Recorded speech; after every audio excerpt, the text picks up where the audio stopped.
અન્ય વ્યક્તિના નામે ફાઇનાન્સ કંપનીમાંથી ટુ વ્હીલરની લોન લઈ વાહનો અન્ય સાહેદોને વેચી દેવા તેમજ ન તો વાહન તેમના નામે ટ્રાન્સફર કરાવવા અને ન તો લોનના હપ્તા ભરવા બાબતે ઠગાઈ વિશ્વાસઘાત કરનાર ઈસમ વિરુદ્ધ લોકલ ક્રાઇમ બ્રાન્ચ પશ્ચિમ કચ્છ ભુજે ગુનો દાખલ કરાવ્યો છે.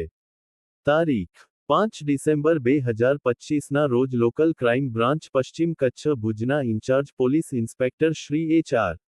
જેઠી તથા પી.એસ.આઈ. શ્રી જે.બી. જાદવની સૂચનાથી એલ.સી.બી.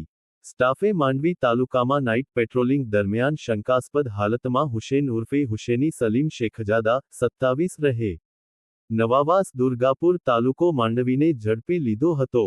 તપાસમાં ખુલ્યું કે આરોપીએ અલગ અલગ વ્યક્તિઓના નામે કુલ 16 ટુ વ્હીલર વાહનો ખરીદી ફાઇનાન્સ લોન લીધી, હપ્તા ન ભર્યા તેમજ વાહન ખરીદનાર પાસેથી રૂ.8,09,000 રોકડા લઈ પણ આરસી બુક ટ્રાન્સફર ન કરી ઠગાઈ કરી હતી.